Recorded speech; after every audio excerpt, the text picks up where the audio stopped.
We move on to our second match on tonight's championship bowling. Brian Kulas, our second seed, 29 years old, out of Rocky Hill, Connecticut. He's been on the Pro Tour 11 years, looking for his first tour victory. He'll be facing off John Crunkleton, who threw such a nice match against Mike Trepanier in our match earlier. Beat him by 7 pins and threw a double in the 10th frame to do it. You can't ask for a better match to start us off. Very exciting finish. Crunkleton will lead off here. Looks like he's going to start off where he left off. Could be tough to beat when you finish a game the way he finished. He had to have a double to win, and he threw the double. Boy, what a boost to your confidence that is, because he struggled.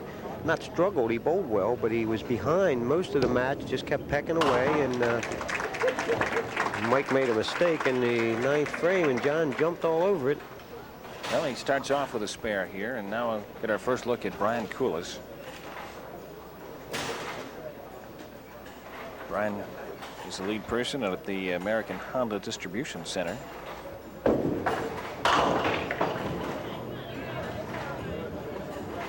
believe if I read this right, it looks like the 3 leagues during the week, Joe? 3 leagues. You find most of the top bowlers bowl 3 leagues, 2 and 3 leagues. If they bowl, then we catch our tournaments on the weekend, whether it be local or a Pro Tour. Brian won the Nick Tronsky Open in 1977. That tournament's held at Holiday Lane. He starts off with an open frame, a 9 in the first for Brian Kulas. First time that he's been on television during the championship bowling series. Out of the second seed tonight.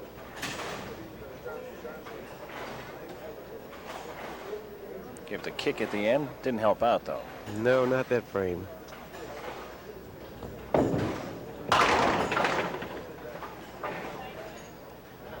And off to the right, both frames. That generally means you're a little quick, not quite getting through the ball. Well, first time on TV, a little bit nervous. The second seed looking for his first tour victory. All that adds up to quicken the pace just a bit. Sure does. You get up there and you think, I just want to throw these first couple frames and not make a complete fool out of myself, you know. Trip and fall or throw it in the channel. It really does change your train of thought when you get other things on your mind besides your game. You're trying to go blank, and these things just keep jumping in. Starts off slowly. 18 in the second. And now John Crunkleton comes up. Still going to be high off that marvelous finish against Mike Trepanier in the first match tonight. Can ride those kind of highs for a long time, Mike, if you... Whoops. Seems like he dropped it a little bit early there. Got it on the floor a little early, but he stayed under it and got it back. It looked like it was going to be far off to the left, and he actually curled it back. He throws pretty much also what we'll call a backup ball, where he's turning it from right or left to right, going under the ball with his hand. Came close there. Needs this pin for a 10-pin lead after 2 frames.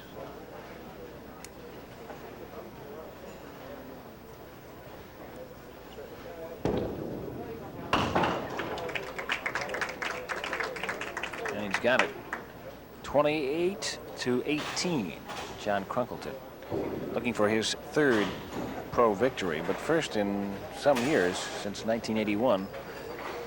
As Joe, you mentioned earlier in the show, those were back-to-back. So he's looking to get that winning feeling again on the Duckpin lanes.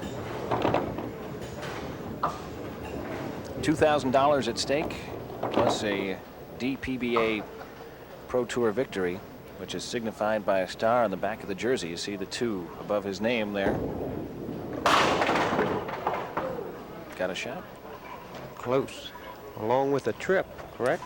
American Airlines flies the winner with a round-trip airfare to wherever they fly in the Caribbean. To be used only, of course, on the coldest of winter weeks.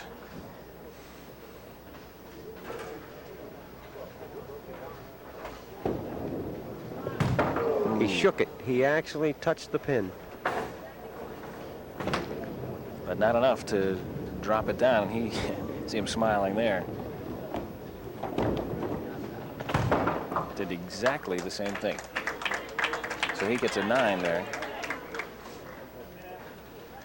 Most bowlers have a tough pin, a pin they'd rather not shoot. Even the pro bowlers. Of course, they adjust and they'll make it more times than not.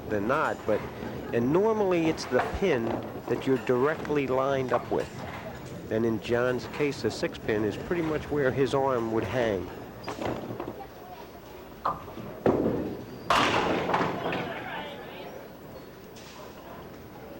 Well, now he's in a situation where he can possibly pick up his first mark of the match. Put off his qualifying.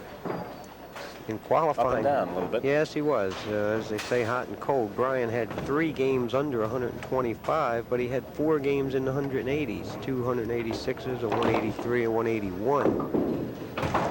Missed it. Comes in with a 156 average through the 10 games of qualifying yesterday. Picked it up there, and he's got the full complement of 10. So he's got 28 after 3 frames. And luckily for him, John Crunkleton hasn't been able to stretch out too far, and with the mark here, he can get himself right back in the match. Yes, John's waiting on him. John missed a single in the 3rd frame. Actually hit it, but it didn't fall and wiggle it. Those kind quite often can come back to you. You know, you can grin at it at the time, but come the 9th and 10th frame. Ask Mike Trepanier about that. It's 1 pin away from really being here. Whoops. 9-10 split.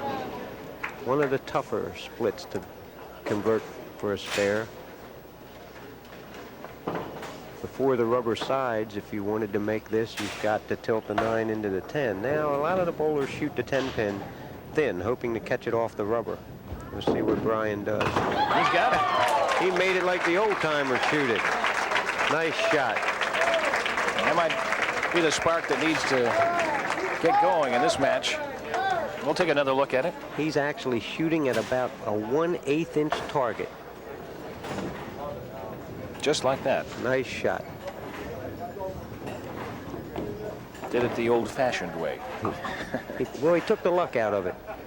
He didn't need it to come off the side. He slid it. There goes 10 in the pit. John Crunkleton says, hey, can't let you get too close in this match, and he comes through with the match's first strike. We're in the 4th frame. 2nd match. It's the Duckpin Professional Tour, and we're at Town Hall Lanes in Johnston, Rhode Island. 150 or so bowlers started. We're down to 3. Our 3rd seed, our 2nd seed, and the 1st seed awaiting the winner of this particular match, and that's coming up next on Championship Bowling.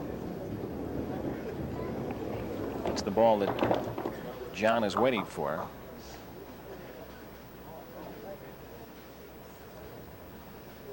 Are all balls created equal, or is it more psychological as to why you want to wait for a particular ball? A lot of psychological.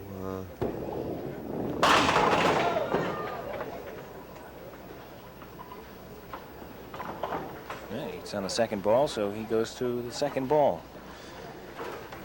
7-8 split. It's on the opposite side of the lane. What we just watched Brian Kulas make, the 9-10. But see, John tried it the other way, and he almost got it off the rubber. He's got the 3rd ball coming up, which allows him to try to go after the full complement of 10 pins in this frame.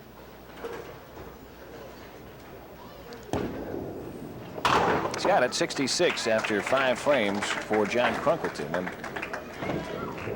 Brian Kulas comes in looking to work off his spare in the 4th. So he can get himself right back in this match with a big count or perhaps a strike here. Another mark, and we'll be pretty close to knotted up through 5 frames. He needs to throw a good ball just for his confidence. And he did. He's got it.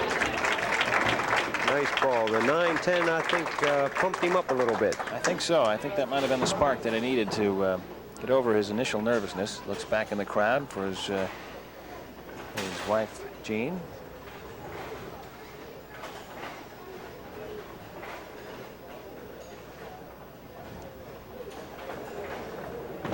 Now he's going to wait for the lucky ball. The strike ball.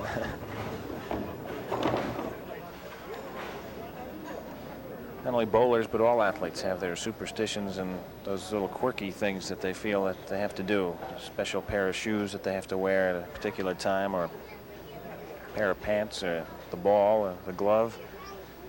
See if it works. Well, gone. Did 2 in a row. It'll be hard to convince him otherwise as well.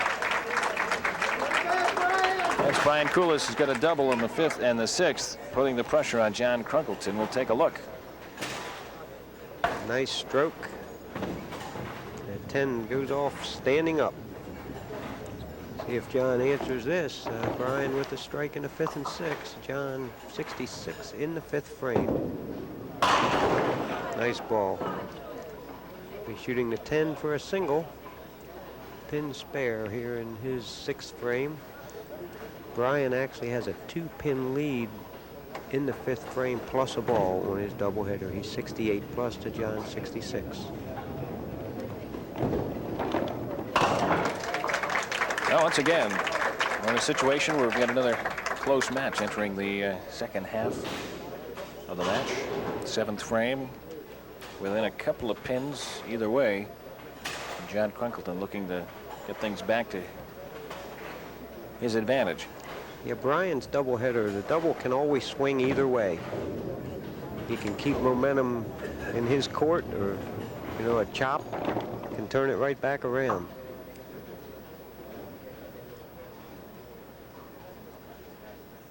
There's a picture of concentration. Ah. Tough time for that. 80 in the 6 with a 4 count. He'll be trying to work the wood out, move some pins around. I'd say probably 1 in 15, 1 in 20 times this may be made, but you really have to move the pins around to do it. That didn't help. No, you have to hit 1 to move them around, but that's so close to where you want to be to play the sideboards.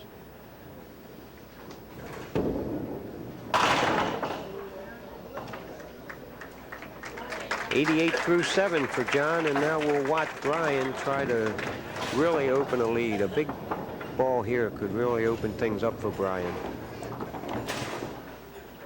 He started out a little shaky the first 3 frames, really settled himself down, made the 9-10 in the 4th frame, and that seemed to just sort of open things up for him. He's gained some confidence and has thrown the ball very well since then.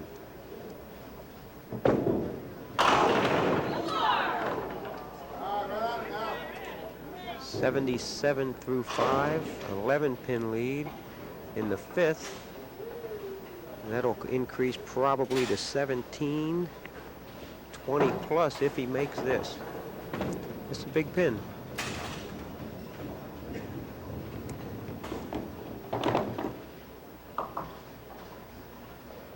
Good look at Brian Kulas. Just did miss off to the right. Tried to give it the body English as the ball was going down, but once it leaves your hand, there's no remote control. He knew he was close.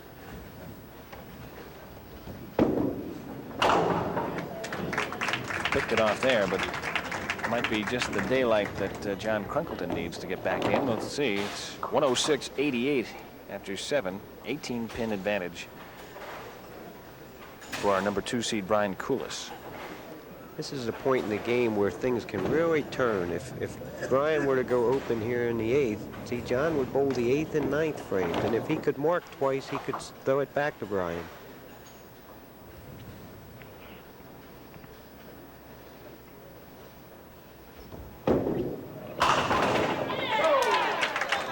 Well, he had the open frame in the 7th, but in the 8th he comes back with his 3rd strike of the match. Watch how nice he stays under the ball.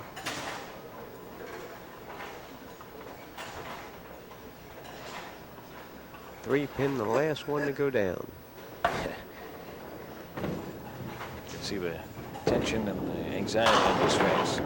And John put that one on the floor a little early. He says, I'll take that 1, 2, 4 for a spare break. He needs to make this to remain 18 pins behind. Of course, he knows he won the last game with a double in the 10th, so it's not over till it's over. Yep. Okay, nice He's shot. back with a spare there. So he spares in the 8th. Of course, he's in a must situation again. It's in the 9th frame, 18 pins behind. Brian with a strike in the 8th, John with a spare. He's thinking strike.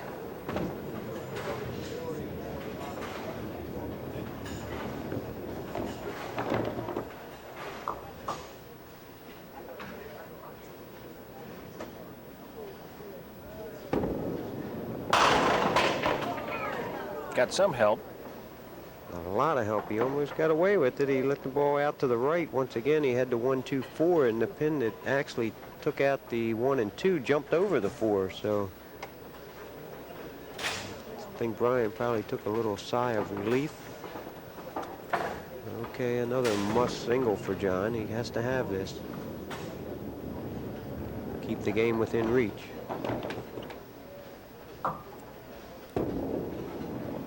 See him he laid that on the floor. Well, he's not been able to put two marks together in back-to-back frames in this particular game. Misses it there. 116 now for John Crunkleton in the 9th. It's almost been every other frame, and it's tough to mount a comeback when you're doing it in every other frame. And most of us know, Mike, when you're bowling head-to-head, it's usually your mistakes that beat you, unless a man, you know, bowls an exceptional game. And John missed the 6-pin in the 3rd frame. Remember when he kind of grinned, he wiggled it with the ball. Big ball there, nice count. He's still counting on his strike. And then he missed the 4-pin in the 9th frame. So his mistakes, he's going to pay for the mistakes he made. Now with Brian has the 7-10, this is a situation he's really got to go after 1 and 1 in this situation. 1 and 1. You don't want to gamble at this point to try to pick up this kind of a tough split. Once again, though, if Brian doesn't mark in the 10th, John will be in a situation where he can win with a doubleheader. John can shoot 146. Without a mark, Brian cannot go past 145, even if, you know, if he hits this pin. So he's 135 in the 9th. If a mark and a couple would put John on a double. I mean, close John out, I'm sorry. As we said, John can shoot 146, Brian 135 with a frame left. So having seen what John did to Mike Trepanair, we know what Brian wants to do.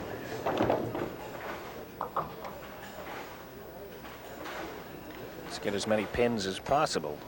Mike Trepanier had a spare in the 10th frame, and Crunkleton came back to beat him with the double. Let's see what happens here. Oof. Tough opportunity to, tough time to get that. Well, what he's done is put John in exactly the same situation. The first, well, not really, because John must throw a double. The game against Mike, he needed 20 to tie, which is quite a bit of difference. Well, this just could leave the door open. We'll have to see what John Crunkleton can come up with. 139. John needs, the first 2 balls must be strikes. And okay. it would be phenomenal to have this happen twice, but stranger things have happened in the duckpin game. Well, he did it the last time, and knowing that certainly helps as you approach the line. John Crunkleton.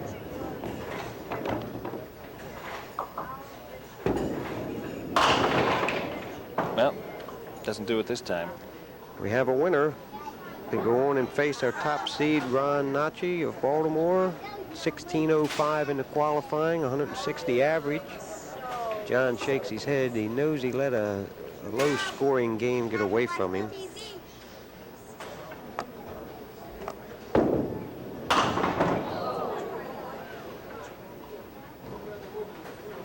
Well, he had a pretty good run at it today. Both Beat Mike bowlers, Trepanier, and both bowlers opened in the 9th and 10th, so you have 139 to 126, Mike. 13-pin win for Brian Kulas, who moves on in our championship match featuring Ron Natchi and Brian Kulas. You'll see the final there, and we'll be back with the big matchup for tonight coming up right after this.